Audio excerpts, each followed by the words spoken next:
Hi, welcome to another episode of Digital Hobbit's RPG Reflections. Today, I'm going to talk about how I evaluate and learn new RPGs. But before I get into the main topic, I want to introduce a new segment of the show, Recent Reflections. In this segment, I'll spend a minute or so talking about what's currently on my mind. This may include recent games I've played or run, recent purchases, interesting discussions I've had, or perhaps upcoming conventions. So, what's on my mind right now? First off, I appreciate everyone's feedback on the first couple of videos, especially suggestions for future topics. In fact, today's topic was suggested by Wayne. Thanks, Wayne. Please feel free to leave a comment if you have any other feedback or topic suggestions. Second, EasyD6. I recently ran a bunch of EasyD6 for several groups. Most recently, a 2-session adventure for my home group as a sort of intermission for our ongoing Fallout campaign that Lance is running. I greatly enjoyed it, and I think the players did as well. It's a really neat little system. The rules are straightforward and get out of my way, which allows me to focus on other aspects of the game instead. Coming up with NPCs and their personalities on the fly, improvising story arcs, etc.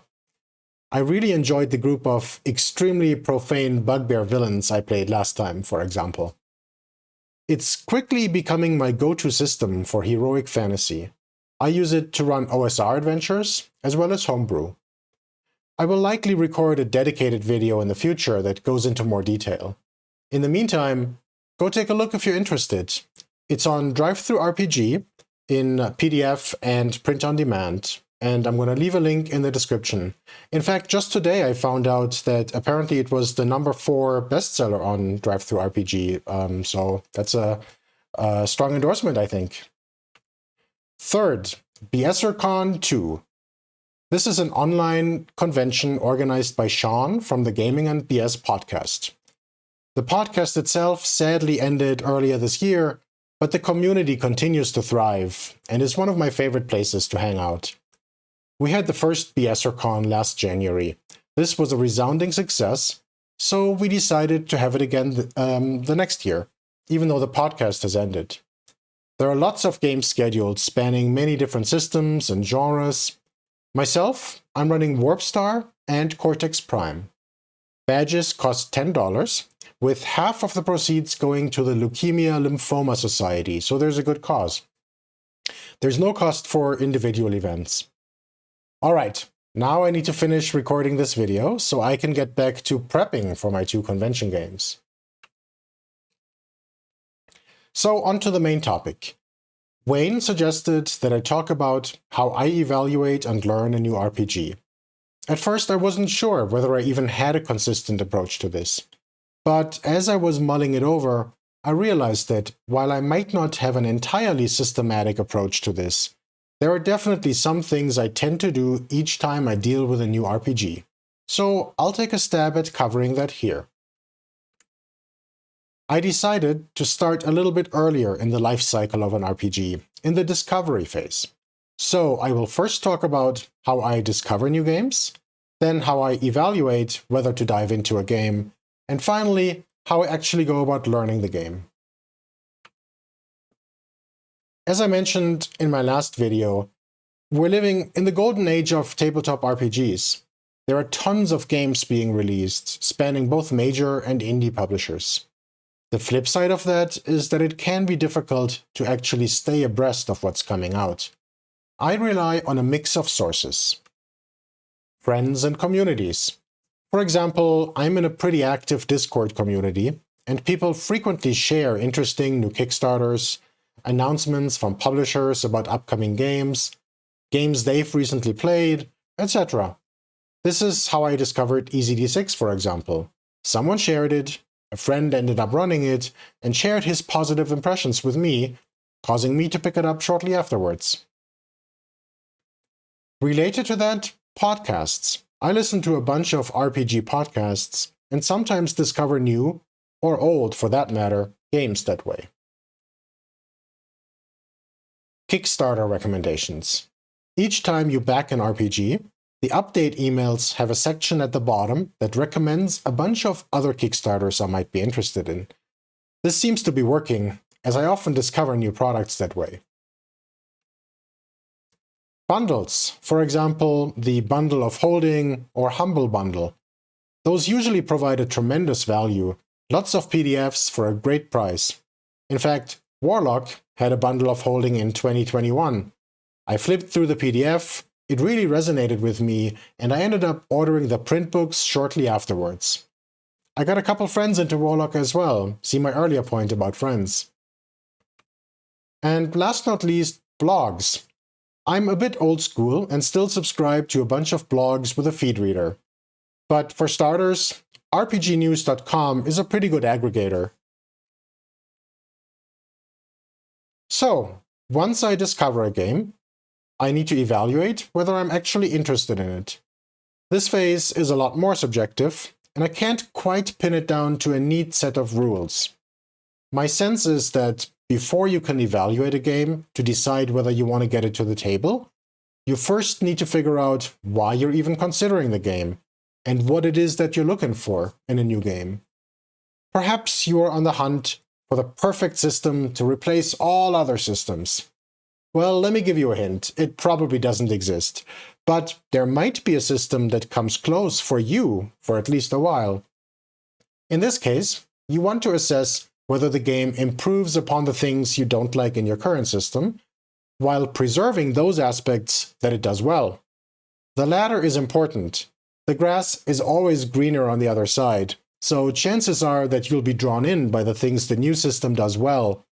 But if it does poorly in other areas where your old game shined, it likely won't be a net improvement. Or are you looking for something nicely complementary to your existing games? Perhaps you're looking for specific qualities in your game. For example, something with more tactical elements or more character options, or perhaps something more lightweight or more whimsical, a different genre. You might not even have specific goals. You're just looking for something new that resonates with you. If you're planning to run the game, it's also important to understand who you're going to run the game for. For your home group? You likely know them pretty well, and their preferences will play a big role in the selection process. Or perhaps you care more about finding an interesting new game, and you plan to figure out who to run for later. As for myself, I used to be on the hunt for the perfect system, but I gave up on that years ago. What I've discovered about myself is that I enjoy learning new systems and getting these to the table more than I do playing any particular game for an extended period. I go through phases where I'm super excited about a particular system. In some cases, that excitement fizzles out pretty quickly. In other cases, the game becomes part of my regular rotation, even if I might take extended breaks from running it for a while. Sometimes I'm looking for a game to scratch a specific itch. For example, a genre I haven't played in a while, like sci-fi. But most of the time, I'm more opportunistic and go with the flow. At this point, it's important to distinguish between whether I'm trying to make a purchase decision or whether I already have the game and I'm simply trying to figure out whether to invest in learning it. In some cases, these can be closely related. For example, if I decide to buy a game on DriveThruRPG, I'll likely skim it shortly afterwards. In other cases, especially in case of Kickstarters, there may be years in between these decisions. In fact, I've often excitedly backed a Kickstarter only to banish it straight to the bookshelf when it eventually arrives, because it's no longer what I'm after right now. I've come to terms with this by considering myself an RPG collector as much as an RPG gamer. Although, I'm starting to get dirty looks from my wife every time a new package arrives, and she might be watching this video. Let's briefly talk about how I make a purchase decision.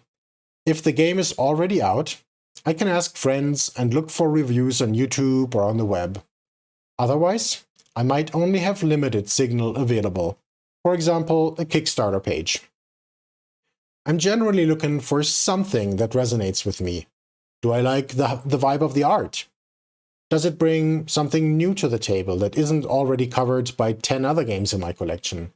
For example, I don't really need yet another D20-based retro clone. Have I heard of the author? And do they have a good track record of delivering games? Or are they an unknown author, perhaps running their first Kickstarter with an overly ambitious list of stretch goals?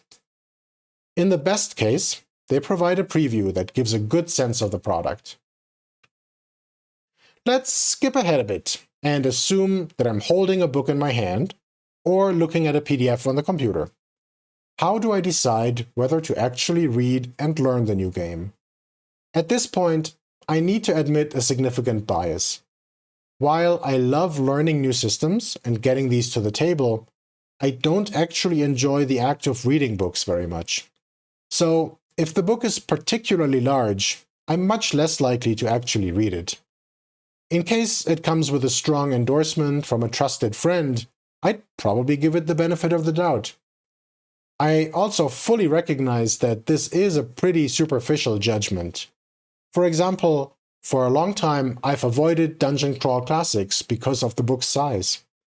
It turns out, though, that most of that are spell tables that you don't even need to read before playing. DCC itself is actually very straightforward and has become one of my favorite games. So, as with real life, you should check your biases and make sure you're actually making a rational choice. Perhaps try to challenge yourself every now and then and go out of your comfort zone. Having said that, in general, I vastly prefer smaller books at this point. Next, I'll probably flip through the book to get a sense of how well organized it is. Does it have a well-structured table of contents? A good index? Or any index for that matter? How about the layout and formatting? If it's easy on the eyes, makes good use of formatting, perhaps with art to break things up, I'm much more likely to proceed to reading it. Vibe plays a big role here. One of my favorite games, Warlock, actually had pretty basic layout and art in the original edition, but still managed to pique my interest because it did a great job conveying the gritty vibe of the game. Now I'll likely spot check a couple of sections. I tend to start with the character sheet, usually found at the end of the book. I find that this tends to be a pretty good proxy for the game itself. For example, it gives me at least a superficial sense of the game's complexity based on how much stuff is on the sheet. It can also provide a sense of how well organized the game is, based on how much care went into the structure and layout of the sheet. Also, a dry and functional sheet might imply a dry, textbook-like game, while a more whimsical sheet might convey a more engaging book. Obviously, these aren't hard and fast rules. I want to show two examples to illustrate this. Warhammer Fantasy Roleplay 4e and Warlock. Both go after a similar vibe. In fact, Warlock describes itself as a rules-like role-playing game that aims to emulate the feeling of old-school British tabletop games. Warhammer Fantasy Roleplay is an obvious inspiration, and I've actually run Warhammer adventures with Warlock with great success. So let's take a look. Here you can see the Warhammer Fantasy Roleplay 4e character sheet. As you see, it's well organized and clean. This suggests that we're likely dealing with a polished product. But it's also fairly complex. There's lots of stuff to track. By comparison, here's the Warlock character sheet. This is from the Traitor edition, the latest version. This has a clear indie vibe. Based on this, I might expect that less care went into editing or layout. But it's also lightweight, with relatively few things on the sheet, and simply dripping with flavor. So, assuming that I'm looking for a more lightweight system and willing to prioritize flavor over polish, I'm more likely to go with Warlock. Admittedly, this is cheating a bit. Just from the book itself, it's obvious that one is more lightweight than the other, without having to look at the character sheet. To be clear, Don't take this as a negative review of Warhammer Fantasy Roleplay 4e.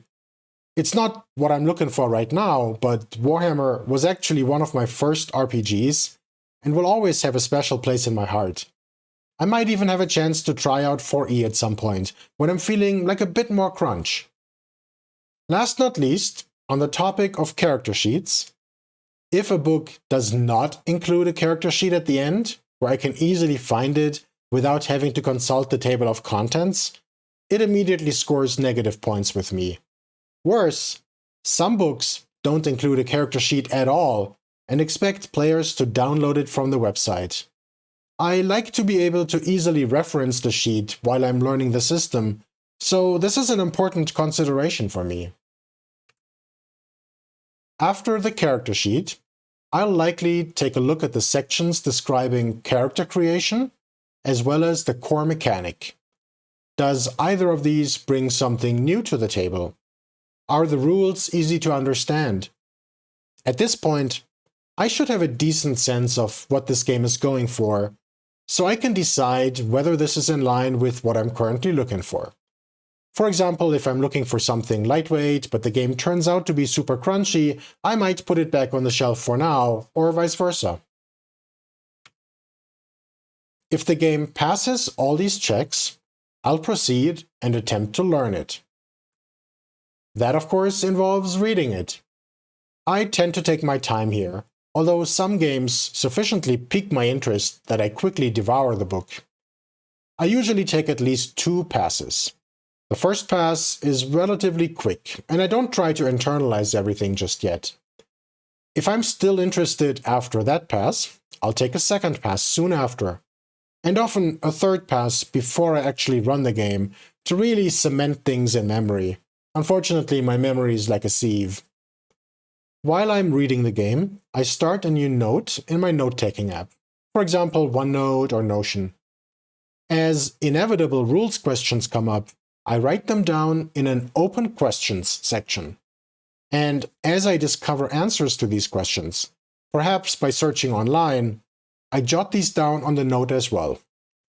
I'll also jot down a few things that stand out to me while I'm reading the book, and which I might otherwise forget. After this process, I should have a brief things to remember section in the note. In parallel to reading the book, I try to immerse myself in the game as much as possible online. I'll search for reviews and discussions about the game in forums and blog posts. I dive into social media. For example, I join and poke through a subreddit if one exists, or perhaps check out a Facebook group. If there's a dedicated Discord server, I'll likely join this as well. My favorite games all have very active Discord servers, with the game's author chiming in on discussions, answering rules questions, and engaging with their community of players. I've found these hugely valuable in learning the game, as well as keeping me engaged and interested in the game. To be clear, I'm not saying that you need to do all these same things.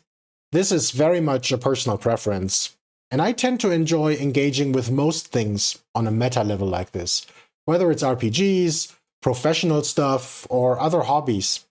But that might not be the case for you.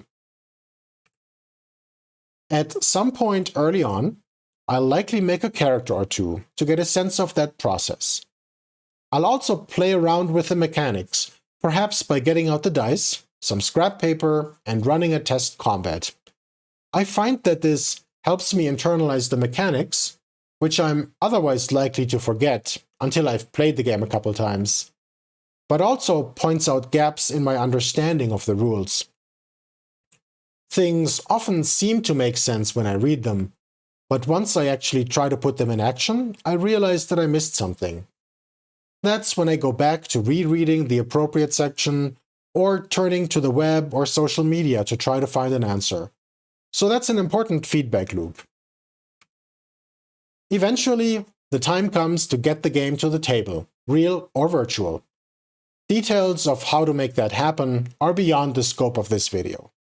Pitching and organizing games is likely a worthy topic for a future video. But high level, there are 2 options. If you have a home group, You might pitch the game to them the next time you're deciding what to play when your current campaign wraps up. They might even be open to taking a short break from the current campaign to play a one-shot of the new game. Alternatively, you can look for players elsewhere. Perhaps you're plugged into an active RPG community on Discord with a Looking for Game channel where people advertise games. Or the official Discord server for the game can be a great place to find and organize games as well. Otherwise, poke around on Reddit, Roll20, or other places that advertise games.